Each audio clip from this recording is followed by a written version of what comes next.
If music is the vehicle for nostalgia, then we want to be the cops chasing after it. I'm Mel, And I'm El. and this is... Do you remember that song? It's a podcast where we reminisce about some of our best memories. Tied to some of our favorite songs. So sit back as we ask the question, do you remember that song? Cool, man. So we're back. This is episode 2 of Do You Remember That Song? Yeah.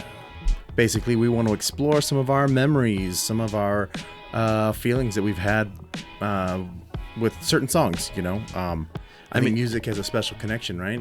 Yeah, I mean, I think that's kind of a big thing because we grew up listening to music, playing music. Mm-hmm. You know, and I think that's the cool thing about music is because it transcends, you know, time. It's Time and space, man. time and space, man. And you know, just because you listen to it at one point in time, it doesn't mean that it doesn't continue to impact your life later on. Because I mean, you know, there's some songs that I listen to and I'm like, man, that takes me back to... It's like a time capsule. You know what I mean? Yeah. It's like it you can have these memories attached to certain songs and you're like, I remember where I was when I first heard that. Or a specific memory. Like, I remember that song was playing when this happened. You know what I mean? So it's kind of fun. I think it's, you know, it's a kind of a fun idea for us to explore. Or like, you always hear people say like, oh, whenever I hear this song, it takes me back and to the time when me and your grandpa were dancing in the moonlight and later on you were conceived that night and it was great. Yeah, it's like, okay, well, Whoa, grandma. we don't need that much detail. No. All right. So let's get into it. First, so last week I talked about Hey Jude. Yeah, Hey Jude. And this week I want to talk about one of my other favorite artists. You all might know them, The Killers. Yes, they were a early like 2000s rock band. The Killers. Obviously, you know, it was a 4-piece group. It was very influential for me because I was getting into playing music. Yeah, that's when you were starting the guitar and everything. Yeah, you know, and so like they were all over the radio. Obviously, their hits, big hit was like Mr. Brightside. Yeah. Which I wanna do one day. So we're definitely gonna talk about Mr. Brightside. But for me, I think I remember hearing this song for the first time. So I was like pretty new to like music outside of like the Christian realm. Yeah. You know what I mean? Because growing up a lot, like at least for like modern like pop music, you know what I mean? Yeah. And I remember. Oh, sorry. Well, we both had the same kind of upbringing because being in the Christian church realm, a lot of your music was like David Crowder, the classic, you know, and stadium. like, you know, there's nothing wrong with those. There's nothing wrong with this music, but I know for this one, for me, it was like I think I was in like 5th grade, going on to middle school. 2004. Somewhere in there, yeah. Yeah, it was 2004. And I remember, well, for me, like the first time I heard it, you know, like it had already been pretty popular, you know. Oh yeah. I remember this though because I think I had just got a TV. I have a few memories tied to this thing. I had just got a TV in my room. It was like the old family TV, and it was a really, really bad TV. For those of you who didn't know, oh yeah, old school TVs ran off. I don't actually know the makeup and whatever the engineering behind it, but basically there were times where like your TV was in a big box. It was like a 20-pound. Yeah. 20 to 30 pound. It was TV. a huge deal. Did not fit up against the wall, you know, so you had to have a pretty good piece of real estate. Not like this thing right here. Yeah. And so my family got a new family TV for the living room, and I was able to acquire the old one. And I was like, this will be so cool because I'll be able to hook up my PlayStation to it. I'll be able to play, or my Nintendo. and play video games in my room. You know what I mean? Yeah. And then then the big selling point of getting your own TV in your room is the fact that you can have unfettered access to yeah, exactly. to TV. And I remember, I believe at this time, my parents they were paying for cable, which was like a luxury at the time. They had cable, and as my wife knows, she's always put that in my face. Well, you had cable growing up, and I was like, well, it was for a few years, okay. Wait, it you didn't like have cable? Were you a caveman? They had DirecTV later on, so I was like, I never had a satellite, okay. So, nobody had satellite. But so anyway, so I had the TV in my room. And I was able to hook up cable to it. And so I was able to get like MTV in my room, which was pretty cool. I remember seeing, actually, no, I might be wrong. I don't think this TV had cable. Scratch all of that. This TV didn't have cable, but I did have local channels like PBS. The antenna. Yeah. Cable. So PBS, right? And I remember the first time ever hearing the Killers, or the first time ever recognizing the Killers somewhere, was watching Austin City Limits on PBS, and it was them playing their album Hot Fuss. Have you ever seen Austin City Limits? No. So it's like a festival, right? But back in the day, it was more of like a showcase. They used to showcase an artist, and they used to play their performances on PBS. Now going back, I try to find that, and I can't find that performance of the Killers on PBS anywhere. I remember specifically they had white jackets, kind of like white or like yellowish jackets. They were very young, and they were playing like a lot of the hits from their first album. One of those hits, though, was All These Things That I Have Done. And if you've ever listened to this song, it starts off very slow, and it gradually picks it up. You know what I mean? And so the thing that I think I loved about this, and specifically with this song, and when I saw this performance, they had a gospel choir that was helping sing the lyrics.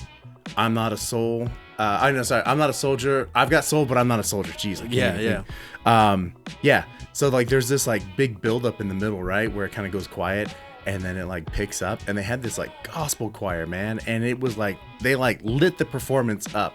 And I just remember thinking like, whoa, this is like, I didn't know like music could sound like this. You know what I mean? Like, it really was like a turning point for me as like a young person, like wanting to like learn music and just kind of like hearing something different. You know what I mean?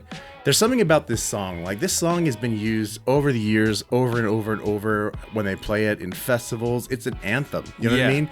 Like, there's something about this song that just like picks you up. You know what I mean? Especially that chorus that I'm not a soul. I got soul, but I'm not a soul. But I'm not a soldier. You know? And it's that perfect like phrase for people to just be able to chant along, because you don't have to chant it perfect. You don't have to sing it perfect. Right. You just like belt it out. And I think that's the cool thing about when musicians put that into their music. Yeah. Because then it's no longer, hey, I'm performing for you. It's more of like, we're performing together, because everyone loves being able to sing songs in the car, driving down the road. Yeah. People sing in the shower all the time, and being able to like collectively, like as a festival, come together and just be like, boom, we're here. Yeah. No, we saw the Killers last year, and I like every time they play this song, there's just something magical about it. We were fortunate enough to see them, and like I tell you, man, like there's like some songs that just like get you in the feels. You know what I mean? Yeah. And for me, this is one of them. Like, this is probably one of my all-time favorite songs. It's super simple, like in the structure and the chords, but like the lyrics are pretty great. The tune itself was really solid, and it kind of just takes me back to like the first time I ever heard it, sitting in my room watching PBS, you know what I mean, and like seeing like, oh, well, who's this group, you know what I mean, and just realizing, whoa, this is a really cool song, you know what I mean, like this was instrumental in like helping me develop what I would go on later to really enjoy. You know what I mean? So it's like it was core memories being created there. You know what I mean? Well, maybe to get a little too personal, but do you feel like it was speaking to you on a more of a mental level, just to get into the like, because you being a young man coming up, I mean, I think 2004, were we still in Iraq or something? I mean, like I'm talking like I was too young to be aware of any of that. I'll be honest. The biggest thing that this did for me was just like, it made me feel like there were I don't know, just different ways to do music. As far as like the culture and the situation, like the political situation, and you know what I mean, like in the world. Yeah, I was not aware of that at the time. Yeah. But I mean, we were all kids. Yeah. And it's kind of funny, I think, and I might be misspeaking on this, but I know recently the lead singer Brandon Flowers, not recently, but he's talked about it previously before, and I think he said his mindset for this, because he grew up Mormon. Yeah, so he was a Mormon growing up, and a lot of his early childhood was Mormonism, but he was like, he said that he's kind of struggled with his whole identity in like his belief and his religion mixed with wanting this lifestyle of rock and roll, you know what I mean? Yeah. And so like for him, this song was like, it was actually like a call to God, you know what I mean? To say like, hey, like I've got soul, but I'm not a soldier. You know what I mean? Like I believe, but I don't know where I stand, Yeah. And so later on, I like definitely resonated with that more too, like, well, like, yeah, it can be tricky dealing with like expectations of religion and things like that, Yeah. But yeah, I just, at the time, the war in Iraq was happening, and I was just a kid, man. I was like 10 or 11 years old when I first heard this, and it was just one of those things that just kind of clicked in my head. Like, wow, this is awesome. Like, I want to do this, Yeah, and I totally get that, because I remember when these songs came out, because most of the time, I mean, it's not like we had the internet as it is now. Like, we didn't have internet the way we have it now, to where like literally practically at the edge of your fingertips you could just you just like snap your fingers and all of a sudden you got your music coming out. This was at the time when you were like, okay, I need to get my dial-up out, and if I want to stream something, I need streaming wasn't even a thing. I don't think you had to get it on your iPod and download it, and hopefully sorry. No, you're right. Like, you had to go through a few channels. You had to pay for it, go through iTunes, pay for it, or if you were more adventurous, you took it off LimeWire. In this case,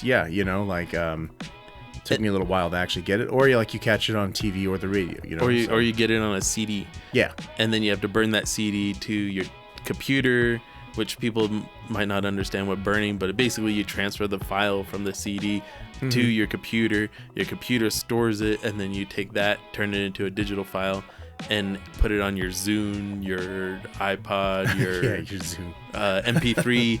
They used to make those little MP3 players that look like a pager, and you hook up your headphones to it. Yeah. But I remember like during that time, like, I don't know. I mean that was what Green Day, and everyone was like getting into this, like,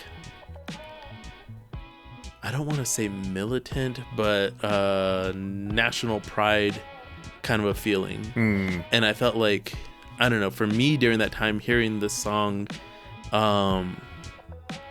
gave me that sense of, what would you call it?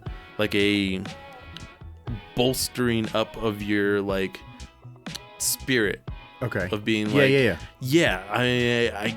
I can do anything, like, Yeah. That encouragement. It's an anthem, man. Like, it's an anthem, like, for you to like, to like march on, get in your car, drive down the road, do what you got to do, pay your bills.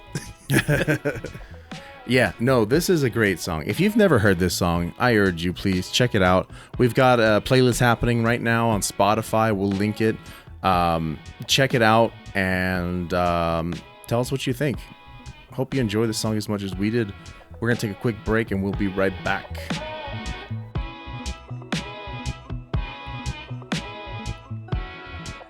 And we're back.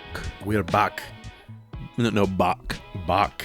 Bach. Oh, like the Bach. Oh, like the composer. Composer. I see. Okay. I got you there. I got you. Yeah, welcome back to Do You Remember That Song? Which talked about The Killers, all these things that I have done. If you haven't had a chance, check it out. But up next, yeah, got one from Al. We got this one. Now this one gets me. So the one I remember that I want to bring up is Feel Good Inc. Okay. Now Feel Good Inc. Was this is Feel Good Inc. by the Gorillaz. By the Gorillaz. Okay. So it came out in 2005 on their Demon Days album. Yeah. And anyone that knows like the Gorillaz, they'll recognize the album logo. It's the four of them on it, and the color blocking, and from Feel Good Inc. itself, I think made such a huge splash because of the imagery that of the music video and how awesome it was, because it had the character Noodle, right? And is that the main singer? No, she plays the bass, I think. Okay, so she's the bassist. And then you have what was his name? I can't remember. She's the guitarist. He's the bassist, but he's the one that's playing the bass line, and he's just chilling out like. Yeah, I can't sing it, or else we're gonna get in trouble. Well, so let's take it back for a second. Right, Gorillaz. The Gorillaz are the band name, the moniker of the band, but yeah, they're characters. They're characters created by what was his name? It was created by musician Damon Albarn. Yeah. Who was originally from the band Blur. Yeah. And yeah, so all right, so he created this out of the idea that he wanted to be able to do different genres, right? Because he was a British pop musician, right? Yeah, and after that, I mean, if you look at all of the discography for the Gorillaz, he has explored all kinds of different kinds of music, incorporating like so many different artists. Yeah, I mean, he's got hip hop going, he's got pop going, trance, he's got rock, yeah, all kinds of things. Yeah, like electronic, like he's got all kinds of stuff happening in there. So that's kind of neat. And I think that's really cool. It speaks to his ability to be so diverse. I mean, one of his videos, he had talked about I think it was what is that song? Clint Eastwood. Oh yeah. And he was talking about how he just I've seen that one. Yeah, he's like, this was the preset for he's a preset rock number 3 beat. And then he was like, yeah, that was cool actually. I really like that. And they're like, what? They were like the interviewer's mind was blown because he just used the preset and then just kind of like changed a couple of things, and added his stuff to it. And I think that's so cool that like, being like just the idea like traditional music just being like, oh, inspiration comes from anywhere, anytime, any place, just like suddenly he's like, there we go. But the thing that I've loved about Feel Good Inc. is the fact that like, he you have all this the rapping going on, and then it's just feel good, and everyone, I don't know, like I feel like everyone always tries to like hit that high note. Oh yeah, feel good, and So what is it about this song though that got you? I mean, because you said at the beginning, like this song got you. What is it about this song that? Where does it take you? Okay. When you what do you think about that? So when I remember this song, it's 2000s. mid 2000s. Growing up, it's gonna bit of a story, but at the house that I grew up in, it was in this African American housing for the Air Force Base. Okay. And at this place, we were renting it, and it had 2 backyards and like 2 backyards worth of space. Right. And I remember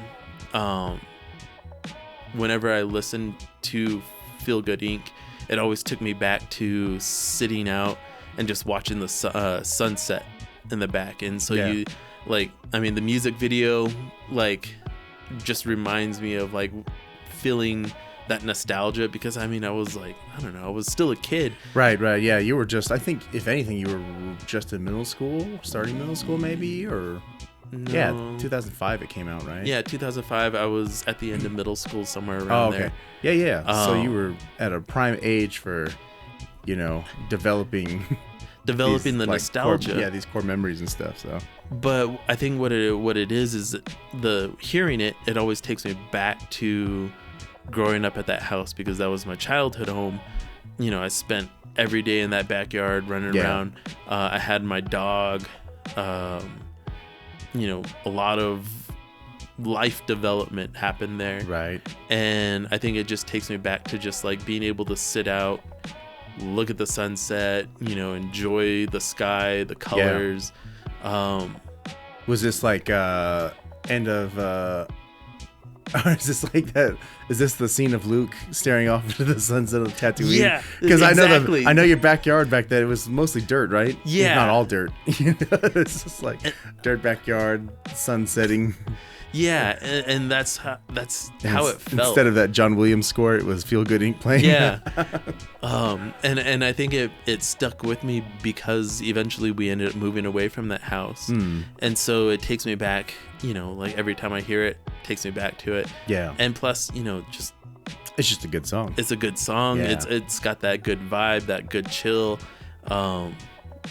You just want to take a step back and enjoy just take it back to marvel at life and everything that you come through. I mean, I know it's not necessarily like has that, but I mean, I get like rose-colored glasses, right, kind of a feel from it. I mean, we talk about that all the time about like music, like it doesn't have to be Beethoven's 8th Symphony, you know what I mean? Like it can have a special place in your heart. It can have a special meaning, you know what I mean, beyond its merits as a song. But Feel Good Inc. is a good song, you know what I mean? Like it's a solid song, you know what I mean? And I don't think you're the only one that would feel that way, And I think, like I was saying, the thing that really, I guess, drives me to it or draws me to it is the music video, because that was when stuff was still being shown on MTV. Yeah. Like you still had music videos on MTV. Yeah, it was like almost all music videos in the mornings and in the afternoons, yeah. And during that time, that was like when I was still like more interested in Saturday morning cartoons than being up to date on like the zeitgeist of everything. Yeah. And so like finally taking time to like start like, okay, introducing myself to trying to be cool at school, starting to be interested in. You're like, hey, fellow kids, have you heard about the gorillas? It's like these gorillas, they're these pretty gorillas, good. They're fancy. I like it. Yeah, I know what you mean though. Where you really start to take notice of like cultural relevance and trying to be there. Yeah. Versus being like trying to integrate yourself into the world versus letting the world be integrated into you. Yeah. But yeah, okay. A lot of Rugrats, just watching Rugrats, and all grown up and. Oh yeah, Rugrats all grown up. That's another one. Feel Good Inc., man. You were mentioning it before. So this group is a virtual band. The actual gorillas themselves are characters created, right? Yeah. Between like an artist and then a musical artist. So yeah, it's the you had like Murdoch, Noodle, goodness, I can't remember everyone else. Russell, and a D. Murdoch, Russell, Noodle, yeah. 3D, 2D. Yeah. Yeah, those are the four characters themselves. It was really interesting. It was almost like an experiment, you know? Yeah. Because I know I was confused, like you said, like watching, like not having internet like readily accessible. It was hard to find out information about them, and you're like, okay, the Gorillaz, and then you realize that all of their music videos were cartoons, or like 2D cartoons or animations, and it was like, what do these guys actually look like? You know what I mean? And then you get to like, you can go down the rabbit hole, and you find out that like a lot of their music videos are parts of the story of them coming along. You find out like Plastic Beaches, like Noodle gets shipwrecked and goes away, and then Murdoch ends up creating a cyborg. It's almost like they're Noodle. meshing like a graphic novel storytelling with like real life band and music. Yeah. And I do remember, I will say this, I remember this, I think they performed at like the Grammys or something one year. Yeah. And I was like, the Gorillaz are going to perform at the Grammys? And I was like, how are they going to do this? Yeah. I was like, who are they? Are we going to find out who they are? And like, believe it or not, they had like a holographic like Gorillaz playing on a screen, or they had like a screen with them playing. Yeah. And I was just like, oh, what? Who are they? You know, I was just so confused. I was just a kid too, and I was like, I didn't have the means to like look it up on the internet. Google was just barely a thing, you know. And I feel like that was actually an event, because people were like, who are the Gorillaz? Yeah, just everyone was curious, you know. It's like what was his name? Marshmello. Like who is Marshmello, or who is Daft Punk? Yeah, who are Daft Punk? Yeah, who are these guys? Yeah. No, there was definitely some level of mystery. Yeah. But I think they did a great job, man. It's a good song. It is a good song. And they've done nothing but like produce. Well, he's done nothing but produce like bangers this whole time. I know. Yeah, they've got several number one hits under their belt. You know, for real. Yeah. So, hey, if you get a chance to check out Feel Good Inc. by the Gorillaz. Yeah, and we got that, like we said, on our Spotify. We made a playlist. Yeah, check that playlist out. And it'll have all the songs that we're going to be going over. Yeah. Hey, Mel, thanks for this trip down Nostalgia Lane. Yeah, it was quite a hang. All right, y'all. Remember, like and subscribe. And yeah, we've got plenty more songs, plenty more stories to come. So make sure you tune in next week. Yeah. Thank you all. We'll see you.